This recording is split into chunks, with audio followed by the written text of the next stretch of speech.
The Gray Aliens. These are the most iconic figures associated with the base, described as small, slender beings with oversized heads and large, almond-shaped black eyes.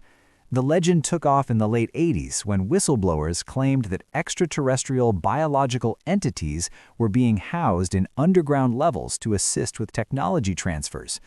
While the pop culture version of them is everywhere, many researchers suspect these sightings were actually a cover for high-altitude pressure suit testing involving small-statured pilots.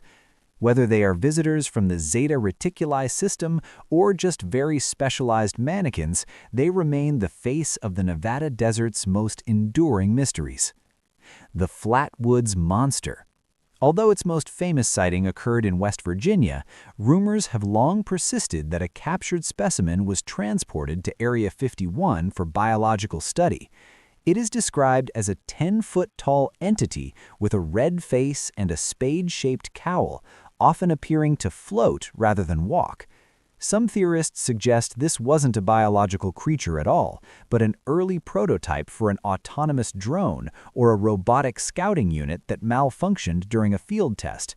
It matters because it represents the bridge between traditional folklore and the high-tech paranoia that defines the Groom Lake facility. The Reptilians. These shape-shifting beings are said to be an ancient race that resides in a deep subterranean network of tunnels far beneath the desert floor. According to the more fringe corners of the internet, these scales and skin creatures are the true masters of the base, pulling the strings of global politics from their air-conditioned bunkers. Witnesses describe them as tall, muscular humanoids with slit pupil eyes and incredible strength. While it sounds like a rejected script for a sci-fi B-movie, the persistence of the legend highlights how deeply the public distrusts what goes on behind those restricted signs. The Men in Black. While often portrayed as government agents, many local legends describe them as something much more monstrous and less than human. These entities are characterized by their pale, wax-like skin, lack of eyebrows, and a strange mechanical way of speaking that suggests they are trying very hard to mimic people. They supposedly appear on the doorsteps of anyone who gets too close to the base, delivering cryptic warnings before disappearing into unmarked cars. They are the ultimate monster of the facility because they represent the fear of being watched by something that looks like us but feels completely wrong. The Chupacabra prototypes. A darker theory suggests that many of the strange, hairless predators sighted across the American Southwest are actually biological experiments that escaped from the base's laboratories. These monsters are often described as kangaroo-like creatures with spikes along their backs and a thirst for livestock. Conspiracy theorists argue that Area 51 wasn't just testing planes, but was also involved in advanced genetic engineering and chimera projects during the 90s.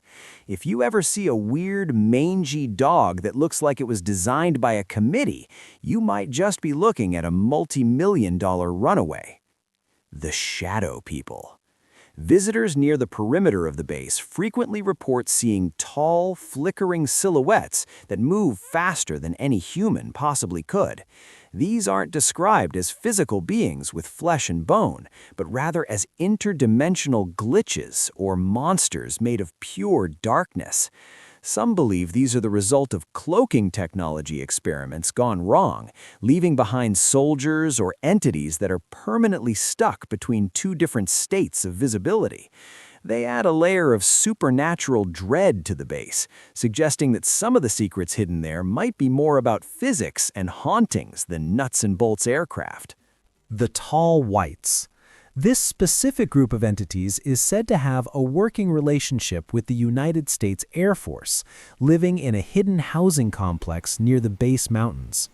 They are described as being over 7 feet tall with chalk-white skin and thin, fragile frames that make them look like ghosts in flight suits. Unlike the aggressive monsters of legend, these are often portrayed as highly advanced teachers who are very sensitive to sunlight and Earth's gravity. The story matters because it suggests that Area 51 isn't just a prison for monsters, but a diplomatic outpost for guests who just happen to find our atmosphere a bit too heavy for comfort.